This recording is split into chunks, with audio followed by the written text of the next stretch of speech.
హైదరాబాద్ లోనే the best gastroenterology hospital Ananya hospital Kukatpally. Appointment కై call చేయండి. రామోజీరావు గారి దగ్గర నుంచి సుమన్ గారి దగ్గర నుంచి అప్రిషియేషన్ రావడం అనేది చాలా చాలా కష్టం. Very true. అసలు ఇంకా వాళ్ళు ఎంతో అసలు మై మరిపిచ్చేస్తేనే అప్రిషియేషన్ వస్తుంది. అలాంటిది మీకు సుమన్ గారు ఒక లెటర్ రాశారు. అవునండి, మా నాన్నగారికి రాశారు.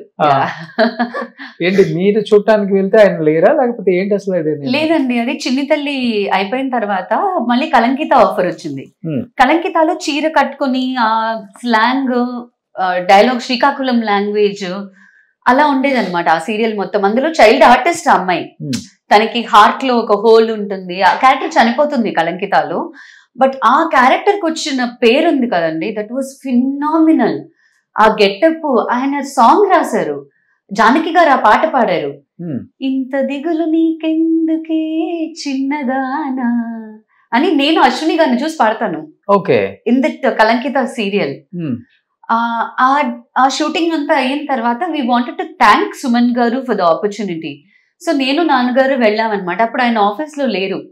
సో మేము లేరని చెప్పగానే, అప్పుడు అజయ్ గారు లేరని చెప్పగానే మేము బయలుదేరి వచ్చేసాము.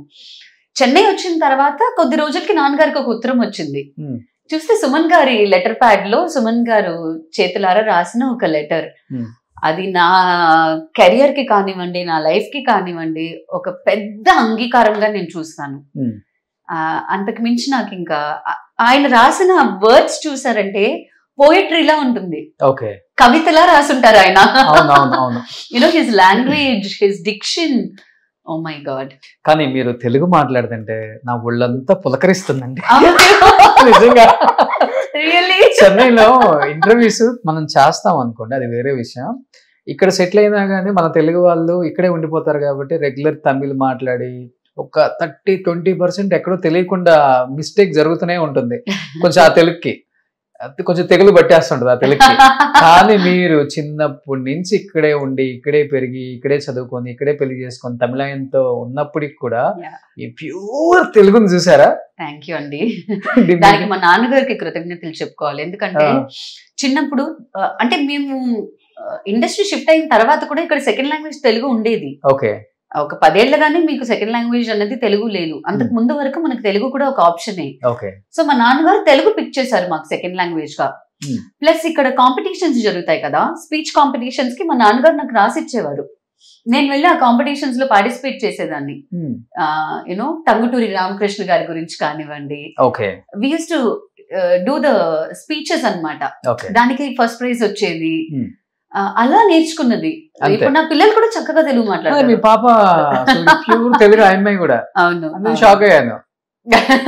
మీదంటే పక్కన పెట్టండి, ఆ అమ్మాయిని చూసి ఇంకా షాక్ అయిపోయాను నేను. లేదండి, అది కాన్షియస్ కాల్ అండి. అది అంటే మదర్ టంగ్ అండి, ఎక్కడికి వెళ్తుంది, తప్పకుండా మనతో ఉండాల్సిన ఒక విషయం కదా. మీలాంటి వాళ్ళు అప్పుడప్పుడు మేము చూసినప్పుడు లేకపోతే వేరే వాళ్ళ ఇంటర్వ్యూస్ చూసినప్పుడు కొంచెం ఇన్స్పైర్ అవుతారు. అవనివ్వండి, చాలా అవ్వాలి. ఇప్పుడు భాషని కూనీ చేసేస్తున్నారు.